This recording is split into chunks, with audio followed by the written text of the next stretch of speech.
Hey, I'm Sith King. And I'm Sonic Sons. We're the Rambling Reviewers. And today we're looking at Steven Universe, all of it. Because we just finished Steven Universe Future, the epilogue series. Mm-hmm. So, what can you say? It was a beautiful show. I thought it was good. And I guess I liked it better than you in the end. That's alright. Yeah, I don't know. Steven Universe, I think, has always had a bit of a disconnect between the message they wish to tell and what's actually on screen in some cases. I mean, yeah, we've talked about before about some of the ways the show went wrong, some of the flaws it had. It's always had a tension between the towny stuff and the action stuff. We'll win the fight and then go out for pizzas, as the expanded opening theme song says. You just have to take that as the premise, right? In addition to all these magical powers that defy the laws of physics, there's also a world in which the gems logically should be treated as some sort of celebrity superhero types. Okay, and instead of just like people walking around. And this kid involved in all this epic space Nazi battles is also just a kid who's going to get fry bits and a pizza and stuff. Which, by the way, that's not quite what I mean, but let's... Well, that's the first and most obvious tension, I think. Yeah, that I didn't mind as much, because... Well, quite frankly, I've seen lots of shows where they have that sort of divide between, okay, I want to be a normal kid, and then at the same time, I'm also a superhero. Yeah. So that part wasn't as big of a bother to me. I mean, I wasn't fond of the Townie episodes. I think the Townie episodes were important to the show, but I can understand why other people are like, can you just give me more space Nazis? Because that's exciting, and I get it. I also saw that they're trying to tell the story of this kid's path of growing up. And he has to have a lot of those, like, regular kid things. And he collects action figures and, random little pursuits and hobbies. And watches Lonely Blade on TV and things that you logically couldn't do too much if you were legitimately worried about the end of the Earth. Yeah, and, okay, those are all valid points. My problem with Steven Universe is that they tend to have the emotional stuff take precedence over what should logically happen. Like... Not even just that. Okay, there's that disconnect, like what you said, but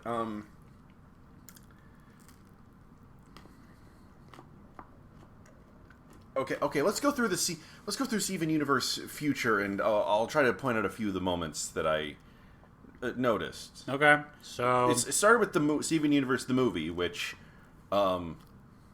it's Steven Universe movie was fine. We reviewed that already. Go watch it. Steven Universe Future started off with the episode Little Homeschool, which is about Steven and the Gems have opened up Little Homeschool, a place where Gems can learn to integrate. Jasper basically being a dick and being, no, I don't want to integrate and stuff. And that was fine. It showed...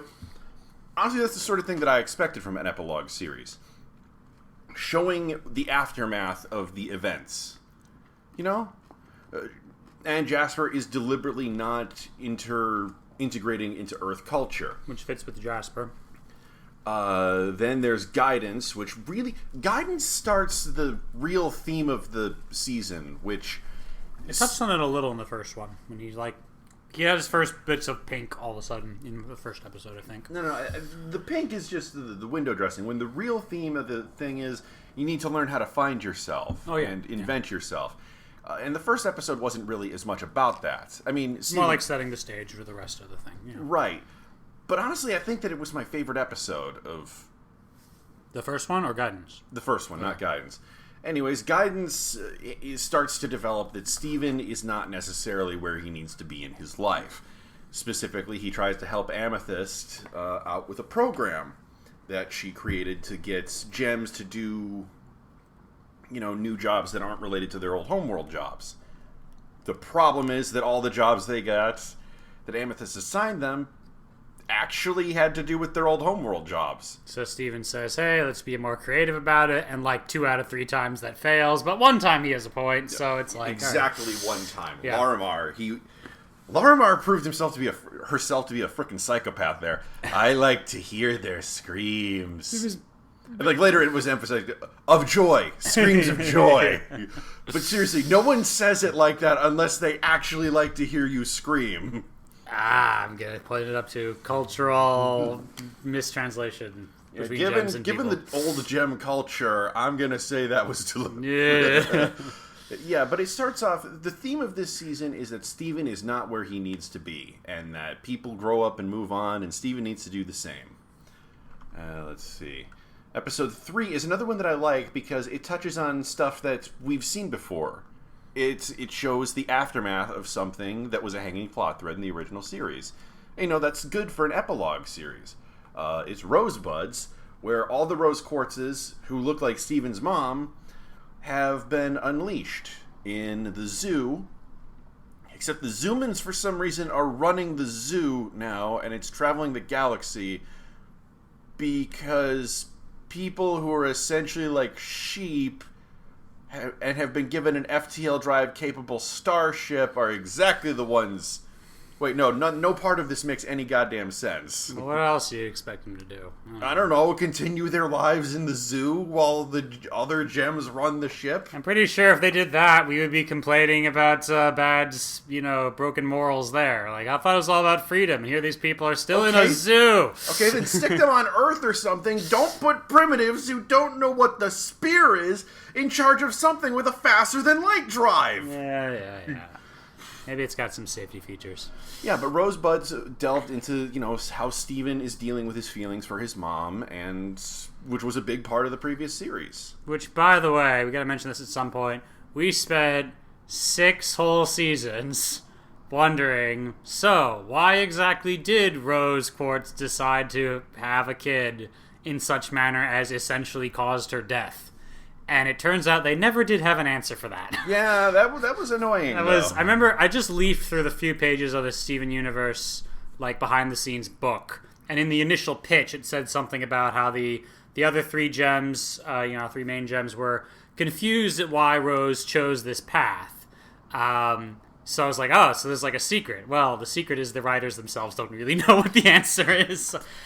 My headcanon is she somehow been hit with a gem weapon of some kind, and she was essentially terminal anyway. And she was going to lose her physical form permanently and become an inert rock, and so this was her only option to sort of continue onward. It's totally headcanon, there's no hints of it in the show, but it's the only thing that would make sense. I kind of got the feeling that she was running away again. Yeah, that's a really dark version of running away. Oh, I'm sorry, but Rose Quartz was terminally ill. That's so much better. That is way better than suicide. God damn. Okay. Next up is Volleyball, which is another episode that continues on with a streak of, okay, we're exploring what used to happen. Specifically, old Pink Pearl, who used to belong to Pink Diamond, but then became White Diamond's avatar throughout the majority of the final arc of the original Steven Universe. Well, she's come to Earth to try to get her crack fixed, and we learn some lore about where pearls come from, about how they're outfitted, and how they're treated in Homeworld. It's really interesting stuff. We also learn how she got the crack in her face. Yeah, apparently, the writers just really hate having Rose Quartz having any positive attributes. Rose is this actually kind of falls on our previous point. They hadn't really thought out that one part of Rose. I think there's a lot of other parts that weren't fully thought out. And also I think the fandom has a weird way of focusing on certain things and not other things. Because on the one hand, she's a savior who totally went against the evil space Nazis to save the freaking world, and that's wonderful. And then for some reason, she for no reason keeps Lion a secret, from Pearl of all people. Keeps Bismuth a secret from all of them. She had thousands of years to be like, hey, by the way, I've got Bismuth stored in a pocket dimension. Maybe we should talk about it. Yeah, she left Spinel behind. Asteroid place, whatever that was. She abused Volleyball until her eye was destroyed. Right, and it feels less we're seeing an interesting, nuanced character from many angles, and more you have 2 separate ideas here that keep clashing. Yeah, I mean, I will grant you, there are very rarely, if ever, any idealized human beings that had no flaws. Mr. Rogers is one of them, mind you. But you have the Rose Quartz who led the rebellion to save everyone, who then apparently did nothing for thousands of years, not even turning off all of this technology that was super dangerous to the world. I mean, maybe she they loved. were doing those missions, but wow, after 5,000 years, you think they would have finished it by now? Yeah, I mean, It's a little vague. It's not exactly like they had to search for it. Rose owned the moon base. She could just look up where all of the different sites were, and probably just warp there with Pearl overnight and go off, off, off, off, off, off, off, off, off, off, off, off. Yeah. And it's not like she was, and it's not like she had she didn't have the force necessary to stop the corrupted gems there. She's a diamond. Yeah, she's quite powerful. So the problem that I think we have is that up until a certain point, Rose was kind of a jerk, and then she tried to immediately flip herself over to good and presented herself as good to everyone. And then question mark, Steven is born. And everyone loves several Rose Quartz. question marks in there. And I have heard the theory that we're just hearing about Rose Quartz's story in reverse. Like, when we first hear about her, that was after the period of time where she truly devoted her life to making sure that everyone was happy and stuff. Yes, after she did a heel face turn, yeah. Yeah. But then you look into some of her, and that as time goes on, we find out more and more of her past, going further and further back. And so this new volleyball thing is something that we've just found out about. It's the most furthest back in her past when she was at her worst.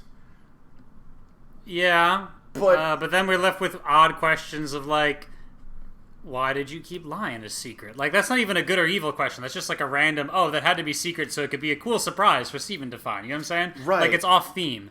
Even if we're told that she loved humanity and the Earth so much that she started the rebellion over it, and that's great, except that none of the gems really know anything about the humans that Rose is super passionate about. We don't really... I mean, heck, when we first meet the Crystal Gems chronologically, from the humanities perspective... Well, okay, not really. When Greg first meets the Crystal Gems, he has to drive through a chain link fence to get to the Crystal Gems, and it doesn't look like it has a door or anything. So... I forgot about the fence. So...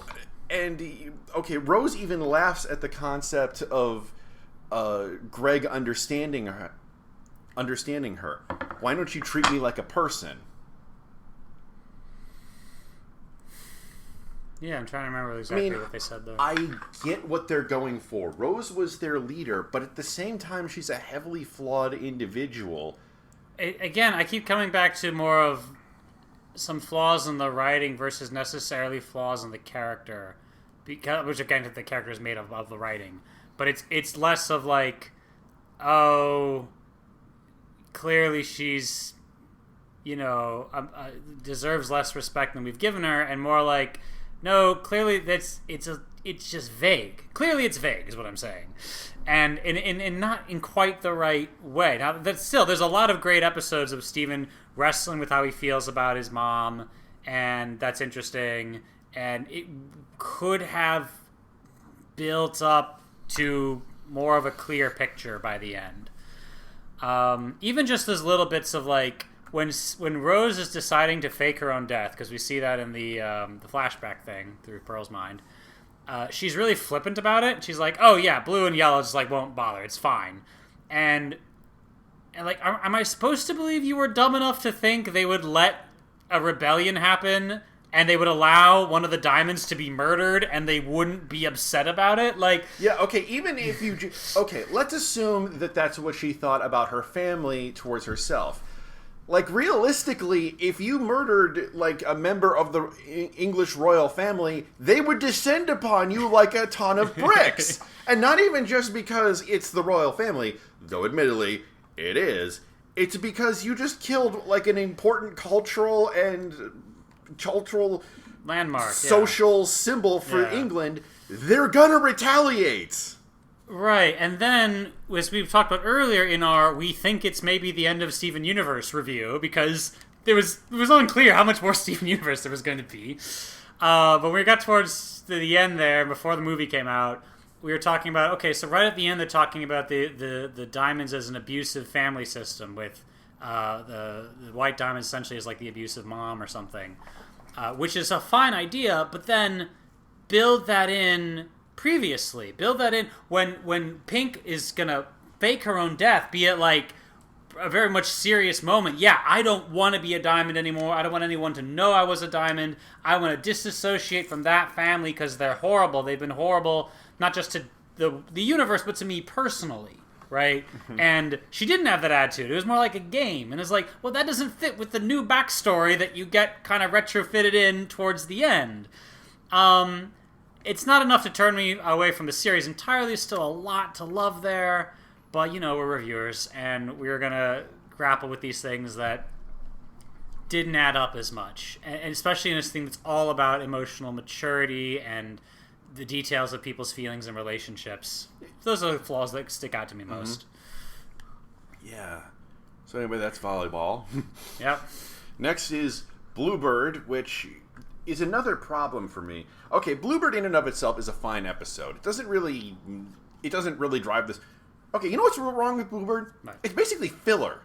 There's nothing really that gets introduced. It was mostly like, for those of you who really want to know what Eyeball and Aquamarine are up to, here's both of them in the same episode. Yeah, all one of you who were wondering what these super minor characters who showed up like 3 times maybe total across the whole of Steven. I'm sure some people are curious. It's fine. But here's the other problem with it. The Bluebird is the fusion between Aquamarine and Eyeball. Which, okay, fine, whatever, and it's Done to show that relationships that are based solely on hatred for someone else is unhealthy, because that's apparently a message we need to pass around. Just in case you need to know it, kids. Yeah. At the beginning of every episode, there's this scene where it shows all the threats that they're going to face this season. And it shows this gallery of shadowed figures menacing over everything. Over the camera, yeah. Well, the problem is that picture, for the most part, is kind of a lie. Oh, all of these threats appear. Yeah. Absolutely. It's just that they don't matter a lot. It's not like there's this grand alliance of evil that's... No, but like, I'm actually proud of them for being willing to do an epilogue season. Right? Because normally, once the greatest threat is done, we have maybe 10 minutes and then the credits roll. And it's like, you know what? We're going to do a whole freaking season about... And now, no, seriously, there aren't any major threats aside from Steven's own PTSD, which we'll get to in a moment. Like, okay, they show White Diamond, like, looking like she's infected and glowing red. That wasn't even a threat. That was just White Diamond suffering at the hands of Steven, as we'll get to. Right. Why is she even on the list of villains for this season? They didn't say villains. This is just spooky music and pictures. And the idea is spooky stuff is still happening. The future's not completely bright. And it was spooky, that scene. Okay, yeah, that's true. But when they had a similar scene in the original expanded theme song, they had Jasper, Peridot, Yellow Diamond, and Lapis, like, looking over the cast, and Yellow Diamond slowly turning her head in an extremely ominous... Look, I'm not saying... You have an excellent point. The future isn't necessarily all bright and sunshine and rainbows. But at the same time, though, you have this random collection of one-episode threats versus one of the military rulers of an interstellar empire is finally starting to take notice of your dumbasses and is getting ready to kick your ass. Yeah. It just lacks some of the same emotional weight, is what I'm saying about that particular thing. But, yeah. Speaking of which, the very easy conversion of those space Nazis into good